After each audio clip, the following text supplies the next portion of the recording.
생활 속의 오행 이렇게 제목을 잡아봤는데요. 음양오행의 오행이 생각보다 우리 생활에 많이 보입니다. 그 중에 몇 가지 예를 한번 보겠습니다. 음양오행 그러죠. 음양하고 오행은 다른 거죠. 다르긴 하지만 뭐 연결이 되어 있어서 음양오행 이렇게 한다고 많이 생각합니다. 음양은 해와 달이다. 그죠? 해는 낮이니까 뭐 밝고 변량자 밝다는 거고, 달은 어둡고 뭐 검다 뭐 이렇게 표현하기도 하죠. 근데 이제 이게 완전히 어둡고 검다인지, 물론 음을 검은색이라고 생각하기도 하지만 조금 다르게 쓸 때도 있습니다. 예를 들어 천자문이 처음 시작이 천지현황 이렇게 시작하잖아요. 근데 그 천지현황의 뜻이 하늘은 위에 덮인 걸로 검고 땅은 밑에 있는 것으로 누렇다. 그래서 천지현황이잖아요. 근데 하늘은 양이거든요. 땅은 음인데, 근데 여기 천지현황에서 천자문에서는 음이 노랗다고 표현하는데, 이렇게 또 음양 오행설의 음양에서는 또 음을 검다 이렇게 표현하기도 합니다. 그때그때 다르겠죠. 오행이란 게 있습니다. 오행이면 5가지 기운인데, 이게 이전에 요일 이야기할 때 보면 칠요, 칠정의 그 5개, 음양, 오행, 여기도 7개 똑같은 거죠. 그러니까 서양의 별자리로 보는 점치는 점성술이 있는 것처럼 동양에도 음양, 오행이 있는 게 아니냐는 생각을 해봅니다. 그래서 5개의 순서가 있죠. 순서는 이제 상생의 순서로 이야기를 하죠. 예를 들어 목화, 토, 금, 수 이 순서는 많이 이야기하는데요. 나무에 불이 나고, 불이 나면 재가 되고, 재가 뭉쳐지면, 재가 이제 흙이니까요. 흙이 돼서 흙이 뭉쳐지면 바위가 되고, 바위에서 물이 솟아나고, 그 물을 먹고 나무가 자라고, 이렇게 5개의 기가 순환한다. 그런 개념이 상생입니다. 그 다음에 상극이 있죠. 상극 이런 거죠. 나무는 땅의 기운을 빨아들여서 땅을 파괴를 한다. 그렇죠? 그 다음에 불은 쇠를 녹인다. 그렇죠? 흙은 물을 메워서 물이 없어지게 한다. 그 다음에 쇠는 도끼 같은 거 만들어서 나무를 벤다. 그런 거죠. 그 다음에 물은 불을 끄죠. 그래서 2칸 넘어서는 서로 극의 관계가 있다. 그래서 상극이라고 그러죠. 그래서 상생상극에 조화가 있다. 그런 이야기를 합니다. 그래서 이건 전반적으로 기의 순환 혹은 조화 이렇게 이야기를 하고요. 이 오행에 따라서 여러 가지가 대응되는 게 있습니다. 오행이란 게 있고요. 오행에 해당하는 색이 있습니다. 그래서 목에는 파랑, 화에는 빨강, 토에는 노랑, 금에는 하양, 수에는 검정 있고요. 그 다음에 방위도 이 오행에 해당이 됩니다. 동남, 중, 서, 북 이 순서로 되어 있고요. 그 다음에 그 오행에 해당하는 오수라고 되어 있는, 어떻게 보면 여기 짐승 숫자를 쓰는데 짐승이긴 하지만 신화속이기도 하고, 신화속 짐승이라 해서 신성시 되는 느낌도 있죠. 청룡, 원래는 용이죠. 근데 동쪽에 있다 보니까 파랑이라서 청룡, 남쪽에 있으면 닭 모양으로 생겼죠. 빨갛게 생겼죠. 빨강주. 그 다음에 중앙에는 기린에서 황린입니다. 황린. 이 기린린자는 전설 속의 기린입니다. 우리가 보는 기린하고 조금 다르죠. 그 다음에 노란 기린, 그 다음에 흰 호랑이 백호, 그 다음에 북쪽에 현무, 거물 현자 현무죠. 뭐 거북이하고 뱀이 뭐 합쳐진 듯한 모양, 이게 현무죠. 그 다음에 가축 기준으로는 또 다른 게 있습니다. 개, 양, 소, 닭, 돼지, 그 다음에 5개 덕목에 있죠. 인, 예, 신, 의, 지 이렇게 되어 있습니다. 그래서 이게 방향별로 인이, 예지신 이렇게 많이 하는데 순서가 조금 다르죠. 방향별로. 어쨌든 그렇게 동서남북을 하면 인, 의, 예, 지, 신 이렇게 나오겠습니다. 동서남북을 할 땐 그렇고 목화, 토, 금, 수, 오행 순서로 하면 조금 순서가 다르죠. 다르게 느껴지기도 하죠. 어쨌든 이런 음양 오행에 대해서 우리가 많이 실생활에 쓰더라. 우리가 해를 세거나 달을 세거나 일을 셀 때 간지를 쓰죠. 육십갑자 이렇게 표현하는데 갑을 병정에도 이렇게 오행이 대응이 되게 있습니다. 갑을이 목이고요. 병정이 화, 토, 금, 수 이 순서대로 가는 거죠. 이 순서 목화, 토, 금, 수 이 순서대로 오행의 순서대로 갑니다. 원래 이 십간 7개의 간지, 10개의 간지는 이전에 그 전설상에 중국 전설에는 옛날에 태양이 10개가 있었다. 그래서 태양이 10개가 있어서 태양이 교대로 뜨더라. 그런 게 담겨 있었거든요. 그래서 이 십간이 저기 하루하루 가는데도 60갑자를 하루하루에 대응시키는 게 일진이잖아요. 일진에도 매일 바뀝니다. 매일 하나씩 이렇게 올라오는 거죠. 그러면 열흘이 지나면 한 바퀴가 돌잖아요. 그럼 우리가 한 바퀴 돌면 태양이 10개가 한 바퀴 돌면 한 바퀴 돌았다고 우리 한 바퀴 돈 걸 일순했다고 그러잖아요. 일순. 그래서 날을 열흘 단위로 나오는 걸 순이라고 합니다. 그래서 초순, 중순, 하순 이렇게 한 달을 3개로 나누는 게 열흘 단위로 하는 이유가 이렇게 태양이 10개 있던 시절이 있었다. 그리고 십간으로 했었다. 그래서 나오는 거죠. 12지도 있죠. 12지는 어떻게 보면 그 황도 12궁처럼 세성 목성이 12년 공전 주기로 돌면서 해당하는 그런 12개다. 그런 느낌도 있죠. 어쨌든 12지에도 방향이 대응이 되고 이렇게 오행이 대응이 되어 있습니다. 음양도 대응이 되겠죠. 서울 도성에 보면 이 음양 오행에 기반해서 서울 도성을 처음 지을 때 정도전이 그렇게 지었다고 그러죠.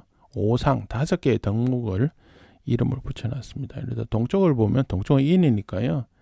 원래 동대문이 흥인문이었습니다. 흥인문. 근데 중간에 지자가 붙었죠. 지금 동대문 가면 흥인지문 이렇게 되어 있습니다. 이게 이제 썰에 그런 설이 있습니다. 임진왜란 때 일본군이 동대문 쪽으로 진입을 했다 그러죠. 그래서 동대문이 기가 허해서 동대문 쪽으로 진입을 했다고 길을 보강을 하겠다고 지자를 하나 더 넣었다고 합니다. 그래서 여러 대문 중에 동대문만 흥인지문이라고 지자가 하나 더 들어 있습니다.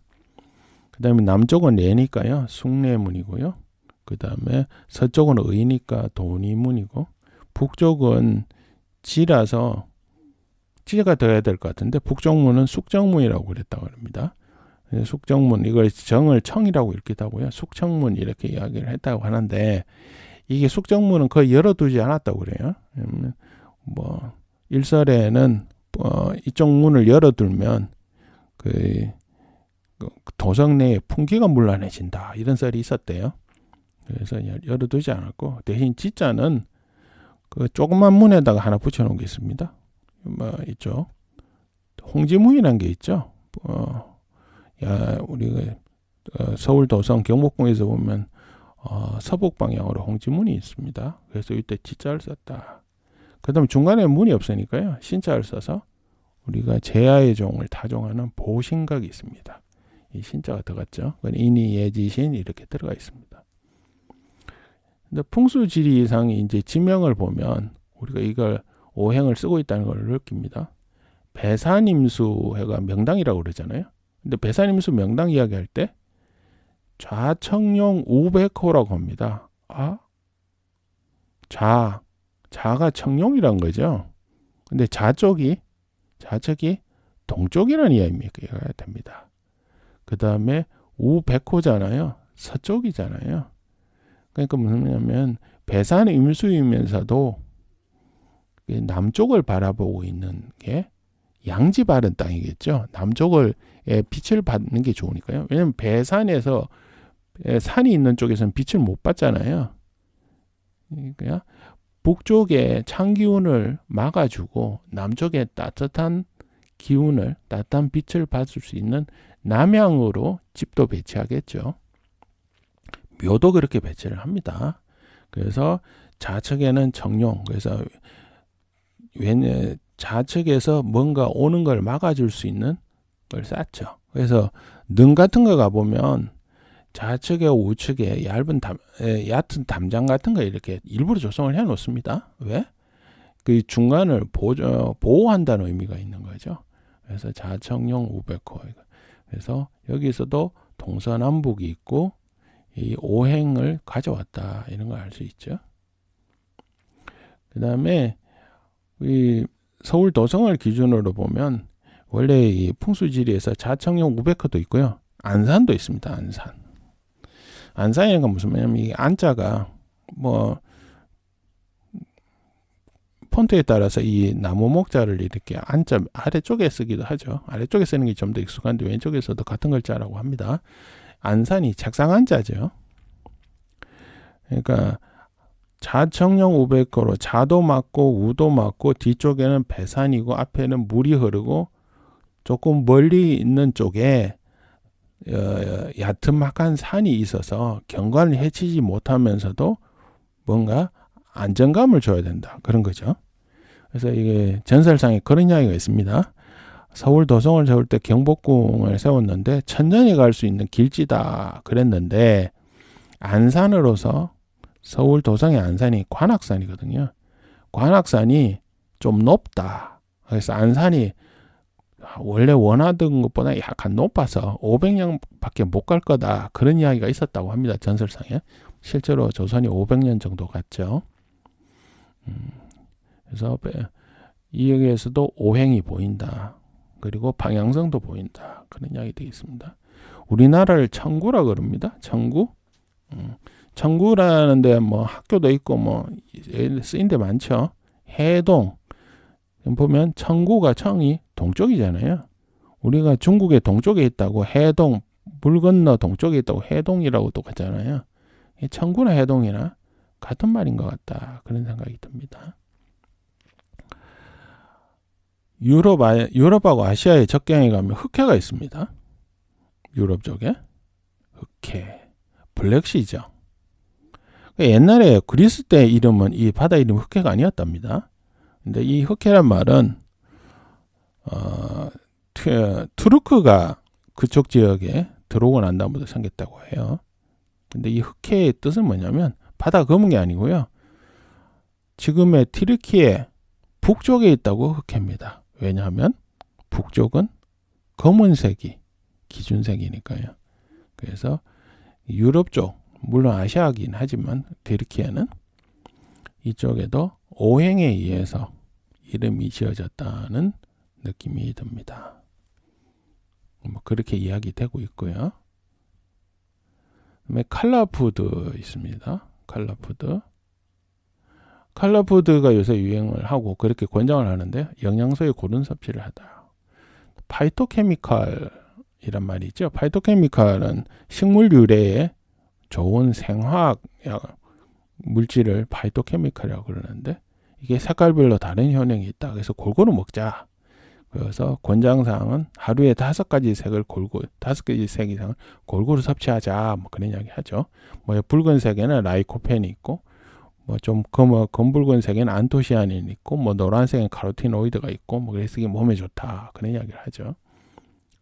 근데 우리가 전통적인 오행 이야기를 하고 있잖아요.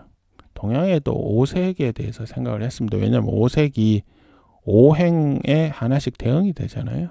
그래서 오색의 조화를 가진 음식을 섭취하자. 그래서 이 오색이 오행하고 관계있지만 오방하고도 관계있잖아요. 5개의 방위에서부터 오는 기운을 받자, 그런 의미로 오색이 조화된 음식을 먹는다고 합니다. 우리 생활에 보면 오색에 조화된 음식을 많이 먹습니다. 예를 들어 보면 잡채도 보면 잘한 데 보면 색깔이 5개, 파랑, 빨강, 노랑, 하양, 검정이 있고요. 탕평채도 골고루 5개의 색깔이 섞여 있죠. 비빔밥도 또 5가지 색깔을 씁니다. 한자로는 골동반이라고 하는데요. 골동이란 말이 섞는다는 뜻이라고 합니다. 중국 이야기로는 해의 마지막에 남은 음식을 해를 넘기지 않는다 하면서 남은 음식을 비벼 먹었다, 그런 말도 있고요. 그거는 중국말이고 우리는 이것저것 해서 5가지의 오방의 기운을 받는다는 느낌도 강하다고 봅니다. 그래서 비빔밥이 보면 우리가 비빔밥에 5가지 색깔이라는 거 생각하실 거예요. 조금 더 흔한 거 김밥 있죠. 김밥도 색깔 5개가 다 있습니다. 예를 들어 흰 밥에 검은 김에 노란, 요즘은 단무지도 넣고요. 그 다음에 노란색 계란 지단도 넣고요. 빨강 당근도 있고 시금치도 있고, 싫어하시는 분도 있지만 오이가 안 맞는 분이 있죠. 오이를 넣기도 하고, 이렇게 5가지 색깔을 골고루 넣어서 먹죠. 그래서 컬러푸드를 가지면서도 전통적으로 오방의 기운을 모두 받아서 건강하자, 그런 의미도 있다. 그런 이야기가 되겠습니다. 오늘은 오행에 대해서 알아보고 생활 속에 보이는 것들에 대해서도 생각해 보았습니다.